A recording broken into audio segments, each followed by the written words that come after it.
পালিয়ে যেও না অ্যাবসেসা ধরে, আমিও আসছি নেমে জোর করে, তবে দেখা হোক অরিজিনে, নেব তোমাকে ঠিক চিনে।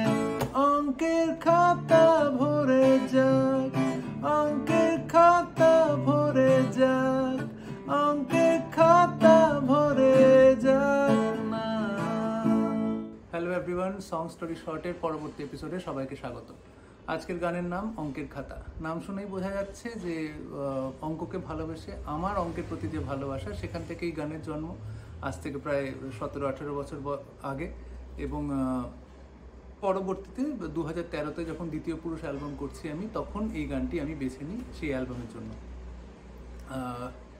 এই গানটার লেখার মূল ফেজটা আসলে আমার অঙ্কের প্রতি সবচেয়ে ভালোবাসার যে জায়গাটা, সেটা 98, 99, 2000 মানে আমি যখন 11-12-এ পড়ছি, এবং কোঅর্ডিনেট জিওমেট্রি, স্পেসিফিক্যালি কোঅর্ডিনেট জিওমেট্রির প্রতি ভালোবাসা।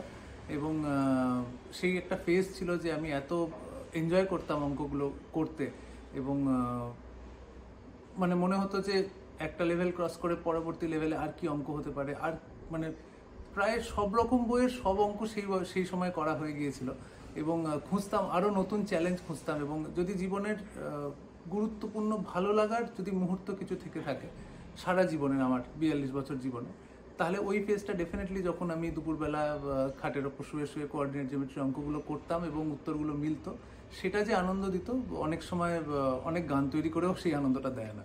সুতরাং সেই ভালোবাসাটার কোথাও তো একটা বেরোবে, সেইটা গান হিসেবে বেরিয়েছিল যখন আমি ওই 18 বছর আগে এই গানের মানে ওটাও কোঅর্ডিনেট জিওমেট্রির কল্পনা যে আমি এবং আমার প্রেমিকা দুজন দুটি অ্যাক্সিসে আছি, একজন এক্স অ্যাক্সিসে একজন ওয়াই অ্যাক্সিসে, এবং দুজনের ডিস্টেন্স আছে একটি। আমাদের দেখা হচ্ছে না, কারণ আমাদের জীবনটা খানিকটা অর্থোগোনাল, মানে আমাদের একটু we are 90 degrees apart. So where do we meet? আমাদের মিট করার একটা জায়গা যদি আমরা অ্যাক্সিস ধরে হাঁটি, তাহলে অরিজিনে আমরা মিট করতে পারি, মানে যেখান থেকে আমাদের হয়তো শুরু হয়েছিল। We have grown apart, let's meet, let's go back to the origin আর কি। এইসব কল্পনা অনেক কিছু করে একটা খুব চাইল্ডিশ গান তৈরি হয়েছিল অঙ্কের খাতা। আমার নিজের ভালোই লাগে, তবে আমি যখন লিখছিলাম আমার যেটা অবাক লাগতো হচ্ছে যে আমাদের বাংলা গানের ইতিহাসে বা সাহিত্যের ইতিহাসে বেশিরভাগ মানুষকেই দেখেছি পড়াশোনা, অঙ্ক এগুলোকে একটু ছোট করেই দেখা হয়। এবং যে গানগুলো শুনেছি আমরা, যে ধরা যাক মহিনের ঘোড়াগুলি, যে পড়াশোনায় জলাঞ্জলি ভেবে আমায় মূর্খ ভাবছো কি, আমি ভালোবাসতে জানলে সে আরও মহান মানুষ হবে। মানে পড়াশোনা আছে, কিন্তু জীবনে আরও বেশি ভালো কাজ আছে, যে ভালোবাসা ও মানে আরও মহান কিছু অ্যাচিভ করার আছে জীবনে।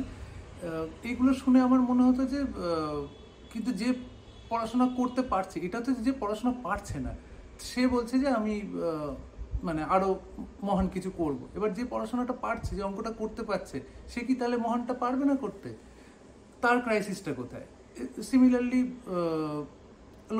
লোপাদির গানে আছে যে ডাকছে আকাশ, ডাকছে বাতাস, ডাকছে মাঠের সবুজ ঘাস, ও ছেলেরা তোরা, মানে এইসব এত সুন্দর প্রকৃতি ছেড়ে তোরা কেন পড়তে চাস? আমার বক্তব্য যে এই প্রকৃতি খুব সুন্দর, কিন্তু পড়তে চাওয়ার মধ্যে কি কোনো অন্যায় আছে? অঙ্ক করতে চাওয়ার মধ্যে কি কোনো অপরাধ আছে? আমার এগুলো খুব ভাবাতো। বা নচিকেতা যখন গাইছেন যে মন দিয়ে পড়াশোনা করে যেজন, বড় হয়ে গাড়ি ঘোড়া চড়ে সেই জন, মানে গানটার মধ্যে ওভারঅল পড়াশোনার প্রতি, মানে পড়াশোনাকে খুব একটা সম্মান নেই আর কি, ওভারঅল আমি যেটা দেখি। এবং এটা বেশিরভাগ গানেই, বেশিরভাগ লেখাপত্রেই আমি সেটাই পাই।